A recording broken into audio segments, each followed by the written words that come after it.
Hello everyone, Dave here, welcoming you back to another video. I know it seems weird that I'm doing another comic book collection video when I had just done one back over the summer, but I realized that I can't count. So basically what I do is every year around February or March, I do a manga collection update, and I thought, okay, every 6 months I'll do, I'll have one coming out. So we do our manga collection in February, March, and we do our comic book collection video about 6 months later. So that way every 6 months there'll be a collection update of the two forms of media that I collect the most, which is of course manga and now traditional comic books. But I didn't realize that, again, I don't know how to count apparently, because I did that video back in July, which only puts it at about April, May, June, about 4 months, and maybe 5 if you count March. So I figured I would do an update, and this would serve as our official comic book collection video for this year. I think when I get into a hobby, I get like way into it. So getting back into comic books has been a lot of fun, but it's also led me to buy a lot, which is good for the sake of the video because it's not a complete rehash of the one that we just did a few months ago, but it's not great for my wallet. So I figured I would try to take a little step back from collecting comic books, and now, when we flash forward to next September, it'll be, a full year, and the collection will look different.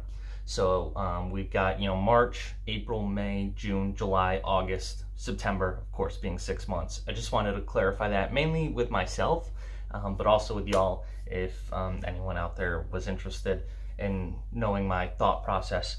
But anyway, yeah, let's go through our comic book collection again. If I rehash, well, I will rehash some of the stuff that I talked about a few months back.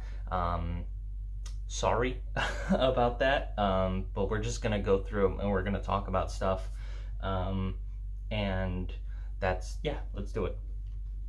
This is a comic or a bookshelf type thing. I actually picked it up from, I work at a school, and they were gonna get rid of this, and I asked if I could have it for my comic books, and I kind of like how it looks. It's got everything here. That's pretty fun. Anyway, here we go. So first up is Jonah Hex No Way Back. This is, to my knowledge, a self-contained one-shot story. I'm about halfway through, and I like it so far. I really enjoy it. Jonah Hex is an interesting character. He's, kind of your typical gruff, cowboy who, doesn't want to talk to nobody, and, I'm out here on the plains alone, anybody crossing my path, I'll hit them between the eyes with a bullet. You know how cowboys be. But yeah, it's an interesting story. It delves into Jonah's mother and, like his, history, and how he grew up to be how he grew up in a way, or how he grew up to be who he became. I'm realizing I'm getting cut off here, so let me try to pan the camera up a little bit. But yeah, it's pretty interesting. Again, I don't know how it ends. I haven't finished it yet, but so far I'm enjoying it. Next, we got issues 1, 2, and 3 of Berserker. I picked these up yesterday from my local comic book store. I saw Keanu Reeves on it. He wrote it with Matt Kindt. I hope that's how he pronounces his last name. But I've only read the first volume so far, and I gotta say, I really, really like it. I mean, it's not really a shocker, because anything that Keanu Reeves is attached to, most of the time, is great, except maybe the new Matrix movie. But so far, the comic book is really interesting. Even just going off of the first volume, it's really bloody. It's very, it's crazy. Like, there's one part, if I can find it, where he punches a guy. Yeah, he like punches a guy, so hard that he like grabs a part of his spine and then uses that to stab another guy. That's pretty crazy. Definitely not a comic for the faint of heart, but it ends on a pretty interesting note, and I want to see what the Berserker character grows into. And yeah, so far I really like it. It's action-packed, it's great, the art is great, it's really, like I said, gory, and yeah, it's pretty neat. Next we've got issues 1 through 4, 1, 2, 3, and 4 of Robins. This is a 6-issue series focusing on the Robins. Dick Grayson, Tim Drake, Damian Wayne, Jason Todd, and Stephanie Brown. I can never remember her last name. I apologize for that. But it's basically them.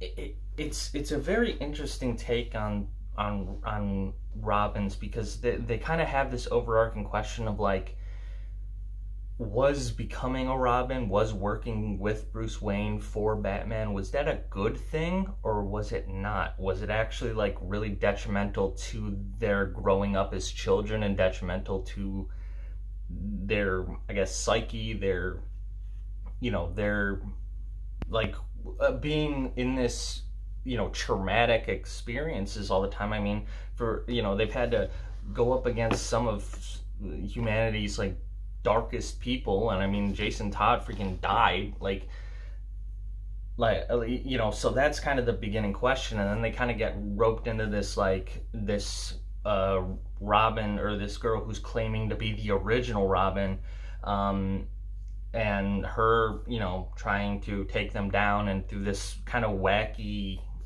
thing. I won't get too deep into it, one, because I haven't finished the story myself, but two, just I don't want to spoil anything in case y'all are interested in it.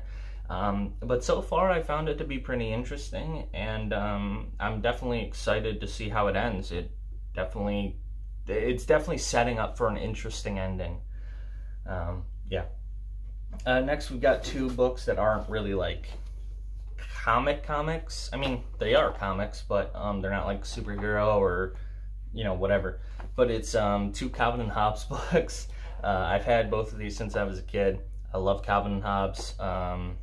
They've always like just put a smile on my face. It's always been such just a fun, goofy comic. This is just self-titled Calvin and Hobbes, and then this is the Revenge of the Baby set. It's very like Sunday morning cartoon, like, well, Saturday morning cartoons are actually like animated, but like Sunday morning, like in the paper. I used to do that. Like, I used to actually read the newspaper, even as a kid, but only the comics. So I guess I really didn't read the whole paper, but it did look kind of weird where, you know, 8-year-old Dave is like, hey, can you hand me the paper? I need to read and see what Dilbert's up to, you know? But yeah, so Calvin and Hobbes, I don't know many people who don't know about Calvin and Hobbes. Next we have the 2 Volume 1 and Volume 2 of the Jupiter's Legacy collections. I am not going to go too in-depth into this right now because I am planning on making a video discussing at very least the first volume of Jupiter's Legacy. But in short, it is phenomenal. Like, Jupiter's Legacy is really, really good. I know there was a show. I never watched it. I'm actually pretty sure the show got canceled, so obviously that doesn't bode well for the show. But the comic that the show is based on is fantastic. Like, again, I haven't finished it yet because I think there's 5 volumes total in these collection formats, and of course, obviously, I've only read the first 2. But it is really, really good, and there's a lot that goes on with these characters and with this story, and I really don't want to go too in depth because I really, really would love to make a video discussing at very least the first volume. So keep an eye out for that one. Hopefully I'll get around to that sometime. Anyway, next we have 2 Spider-Mans. We have Non-Stop Spider-Man and its follow-up Savage Spider-Man. These are both just really, like, really concise collections of just Spider-Man stories. you know, Nonstop Spider-Man is quite literally what it says, nonstop. I mean, it starts with Peter Parker just busting out of a window and just go, you know. I know it's backwards, I apologize, but just go. And it does, and it very much do. He's, you know, trying to solve this like drug that's like people are taking, and then, you know, people are dying, but it's like good kids that are taking it, and it's like marketed as this, oh, it's going to help you study and whatever, like kind of, I guess, similar to maybe something like, well, I don't know if it's similar to like an Adderall type thing, but like a drug that's supposed to help you focus and help you, like, you know, be able to study better, but it's they're dying from it. So he's trying to, you know, get to the bottom of that, but then it weaves into this really crazy plot of like these, you know, mutant animal people that want to take over the world, and Baron Zemo like wanting to do what he does. But yeah, and then it leads to Peter Parker actually turning into a spider in Savage Spider-Man, where he just goes ballistic and just really starts going to war with everybody. And it's pretty nuts, honestly. And the Savage Spider-Man suit is pretty cool with the black. I don't know if you guys can see that very well, but yeah, not bad. Not, you know, I liked Nonstop Spider-Man marketably more than Savage Spider-Man, but they're both pretty decent self-contained stories that are good. Next we have a two-parter. This is a complete series because it's only 2 volumes, of Predator versus Magnus Robot Fighter. I know nothing about Magnus Robot Fighter. I just liked the fact that, you know, I'm a Predator fan. I like Predator versus somebody, and this guy is called Magnus Robot Fighter, so that's a pretty cool name. But it also, like, these two issues together were only $5, which isn't really much of a deal now that I think about it, because normally they're both $3, so I just saved $1 by getting them both together, which is whatever. Not really a big deal in my mind. I just thought it was neat. Or actually, it might have only been $4. It really doesn't matter. I don't know why I'm bothering to get that right, but these older comics I do enjoy, just because, like, also you get ads for like Mega Man 5, which is really interesting, and like Gargoyle 2. You know, I just like the kind of old ads, and they came with cards as well, which is neat. But anyway, that I'm not even talking about the actual story. Anyway, I don't know much about Magnus Robot Fighter, but it's this world, you know, set in the future, very sci-fi, slightly dystopian sci-fi in some aspects, but basically the Predator comes down and he's hunting for something. You know, these guys took this like trophy thing from him, and then he gets in a fight with Magnus Robot Fighter, and it's pretty cool.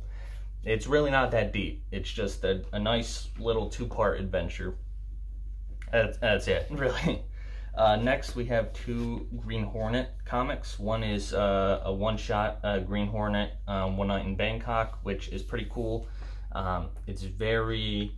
I've always found the Green Hornet to be kind of an interesting hero, because he's not really a hero, but at the same time he is. I don't know if he's even an anti-hero. He's just like kind of a guy who like does stuff. I don't really know the best way to describe him. And then we have issue 1 of Kevin Smith's Green Hornet run with Dynamite Comics. This is also Dynamite Comics as well. But I'm a big fan of Kevin Smith. I like his humor, I like his style of writing, and him tackling Green Hornet is really cool. And, you know, like I said, Green Hornet's been a character that's always been pretty interesting to me, and I think what better way to get more into him than trying out, you know, a series from a writer who I really like. So yeah, there's not much to go off of, because again, I only have issue 1 of it, but so far I like it. It's good. Next, we have 2 more books that are kind of akin to Calvin and Hobbes, where they're not like comic books, but they are comic books. That is 2 Far Side galleries. We have the Far Side Gallery and then the Far Side Gallery 5.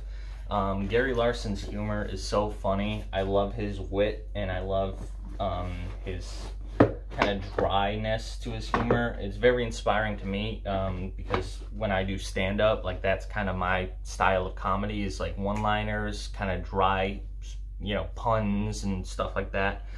So I definitely get a lot of laughs out of the Far Side. But I'm sure it's a comic that you guys know all too well, so I won't go too deep into it. But next we have Injustice: Gods Among Us Volume 1. I've played both games. The Injustice story is really interesting. I'm sure there's, I mean, I don't think there's many people that don't know the Injustice story, but it's cool. I like it. I like it in comic book form because, again, it's a great story, and it's interesting to you know, to see it play out, because, again, like, sometimes fighting games don't tell their stories in the best way, or especially if you're like me, and they get too difficult, so then maybe you can't finish the final boss or whatever, which actually, now that I think about it, Injustice 1 and 2 actually weren't that tough for me, but I have had fighting games in the past. For how much I enjoy fighting games, I'm also terrible at them. So, like, sometimes you get to, like, the final boss or whatever, and at least for me, I just can't beat some of these guys. So it's a great alternative to get a really interesting take on the DC Universe in a form that's not a video game. It's only Volume 1. I don't think this is a series that I'm going to continue collecting, just because I don't really have a need to, because I already know the story, because I played both of the games many times. But it's still cool to have, and a little neat piece of DC history, I guess. Next we've got Shaolin Cowboy. This book is cool because its art is really cool and its concept is cool, but this book, for me at least, is the epitome of just like a wet fart. Or maybe not a wet fart, maybe like is the epitome of like a cool car, and it's like this badass cool car. It's like, oh man, and then someone gives you the keys and you're like, man, you can drive this, dude. You can, like, this is awesome. This is the best car ever. You're gonna drive it and you're gonna love it and it's gonna be so neat. And then you get in and then like the floor's cut out and it's like, no, you have to like Flintstone pedal it. So it's like, it's all cool on the outside, but when you actually delve into it, it sucks.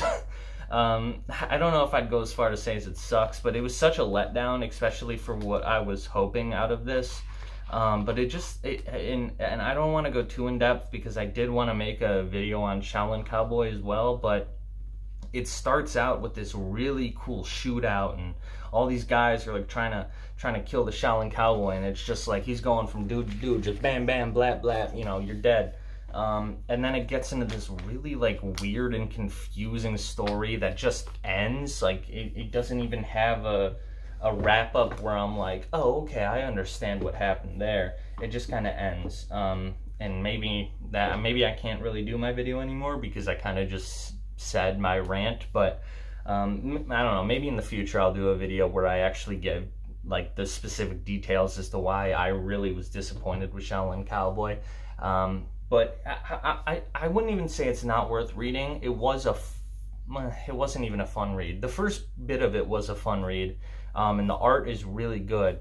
But for me, it just was a little too confusing and just kind of silly, you know? But not like silly like haha, but just silly as in like, what are we doing here, you know? But I don't know. It was, you know, it's unique at least, I'll give it that. Next we have more comic-y comics, and that's 2 Cyanide and Happiness books, Punching Zoo and Ice Cream and Sadness.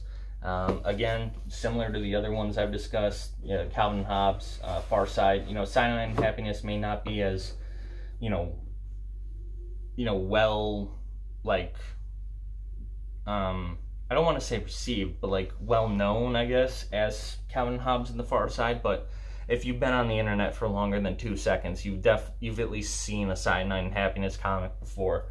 And they're funny. They're good little collections of their comics, and yeah, I mean, the Cyanide and Happiness humor is is funny. Next we've got Batman: The Return of Bruce Wayne. This is kind of sort of a continuation to another storyline that was going on. I don't exactly remember what storyline it was, but I think it was Darkseid sent Bruce Wayne just hurling through time for, I don't exactly remember why, but it's basically all these different iterations of Bruce Wayne where he becomes like a pirate, he's a caveman, he's like a witch hunter for a minute, he's like a 1940s era detective, and you know, and it's kind of put under this umbrella of the Justice League trying to figure out, okay, how do we get him back? And it all wraps up and like kind of comes back together in a very interesting way. So I would definitely recommend it. It's like, if you're a Batman fan and are interested to see all these different takes on Bruce Wayne and like what potentially could have been, and I'm pretty sure each story is done by a different artist as well, which is really interesting. So you get a lot of really interesting and different artwork as well. There's a few cameos from some other characters that I won't spoil for you as well, but it's a good book. It's a decent read. Next we have issue 1, 2, 3, and 4 of Blue and Gold. This is a series that I really like. I wish it was longer. It's only 8 issues, so I'm, you know, getting a little bummed that I'm already halfway through. But it's a lot of fun. It's Booster Gold and Blue Beetle setting up like basically like a superhero agency together, and they're both just silly and dumb, and they get into all these shenanigans, and they're in way over their heads as well. But it's got, you know, there's a lot of comedy in here. There's a lot of, you know, silliness, and yeah, it's just a fun, like, kind of lighthearted, silly comic book that, you know, almost kind of feels like it's a parody of superhero teams. It's not really a parody per se, but like it kind of has that sort of vibe to it. So I really like it. It's fun. Next, we've got The Star Wars. This is an interpretation of George Lucas's rough draft of the original Star Wars. It is really interesting. I did a video talking about this a long time ago, in a galaxy far, far away. I couldn't resist. But a few years ago, I did a video talking about this, and I kind of don't like that video because I really didn't go too in depth. I just kind of talked, you know, it was Star Wars Day, and I was like, oh, I should make a video on the Star Wars comic. But I didn't really go too in depth as to like what made this special and what made this so interesting and different. But at the same time, I kind of feel like that kind of defeats the magic if I just tell you what's different. Because it's really nice to flip through here, and I recently reread it about a week or two ago, and rediscovering the differences is like, oh, that's who this character is, or oh, that's how this person looks, or oh, that's an interesting way that they did this in the book instead of doing it in the movie. But yeah, it's pretty interesting. I mean, if you're a Star Wars fan, I would definitely recommend it. It's a really interesting look on what we potentially could have gotten out of the Star Wars franchise, because it really changes a lot to where, like, nowadays Star Wars would be completely different if they followed this original formula. So that's cool. Next, we've got Green Lantern, Tales of the Sinestro Corps. This is just kind of a self-contained book of a few different stories about the Green Lanterns and about Sinestro and different little stuff. There's nothing too crazy in here. I mean, there's like some Superboy Prime stuff, and just some other, like, there's Kyle Rayner stuff, like Parallax and whatnot. It's pretty cool. It's fine. I like Green Lantern, but I'm just not super knowledgeable on the Green Lantern history and everything, so a lot of this for me was a little confusing, but I reread it a few weeks ago as well. I've been rereading a lot of my older comic books that I've had for a long time, just to, like, you know, in this new quote-unquote era of my collection, like, I want to have read everything in my collection. I'm doing the same thing with my manga. It's like, I want everything on my shelf I have read, and I want to be able to say I've read all of this, because I've had a bunch of volumes and issues just kind of hanging around forever that I haven't read, and it's like, okay, I want to make sure I read everything. But anyway, but yeah, upon reread, some of this stuff makes a little bit more sense, which actually kind of is the beauty of comic books, is like when you experience more of the world and the history of, like, you know, what these universes are doing, whether it be DC, Marvel, you know, Dark Horse, Valiant, whatever it may be. Once you learn more about their characters and everything that kind of goes into it, you can come back to an original book and like have a slightly better understanding of like what's going on. So, you know, these stories for me, upon rereading it again, it was a lot easier for me to follow, and it wasn't as confusing as it once was. But it still was a tad confusing because I don't know everything about Green Lantern, but it was cool. For what it was, being a, you know, self-contained book with a few different stories, was fun. Next we got Ragman. This is by Ray Fawkes. So I kind of want to do a video on this too, so I won't go too in depth, but this is a self-contained kind of origin for Ragman. He's a pretty deep character, and a character that I think a lot of people would really find interesting, but he just doesn't get talked about a lot. I feel like he's a character that maybe some of you out here have never even heard of. He was in a comic book that I had as a kid that I, you know, when I originally sold all my comic books, I don't have that issue anymore. I can't remember what it was, but he was in some volume with Enchantress, and it had Captain Marvel fighting, I want to say Doctor Doom, but they were giant. I don't remember, and there was a guy named Jim, I think, who was just like a knight. So maybe I'm misremembering that, but if anyone happens to know what that series was or what that volume would be, I'd love to know. I'm not even interested in rereading it. I just feel like it was such a fever dream of a comic. I feel like I'm like gaslighting myself into believing that it was real, even though I know for a fact it was real.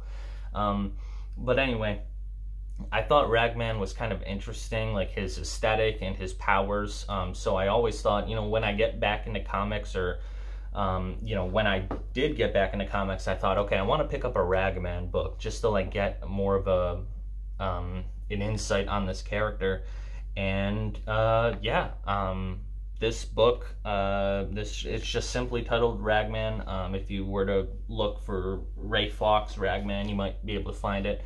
I got this off Amazon for like $2, so it's not really going for much now, but it was really interesting. Like, the character of Ragman is pretty deep in a lot of ways. And again, I don't think I'll go too in depth because I would like to make a video about this eventually as well. But yeah, if you're interested in a new hero, or if you are a Ragman fan and want a, you know, kind of concise origin story, I would recommend this one. It was definitely really interesting. Getting down to the wire here, we'll skip and go to these because these are kind of random ones. When I originally sold my collection, I said I'm keeping everything Spider-Man because Spider-Man's my favorite superhero. He always has been, always will be. So these are ones that I don't think I'm going to continue collecting by any means. They're ones that I don't even really remember what's going on in them, but they all feature Spider-Man, so I kept them. So it's this Avengers and X-Men crossover, this like weird kind of flimsy-ass reissue of The Amazing Spider-Man Volume 1, Astonishing Spider-Man Wolverine. I might pick this one up because it's only 6 issues long, and I actually heard that the Time Bat is in this, which is a very interesting kind of weird Marvel weapon.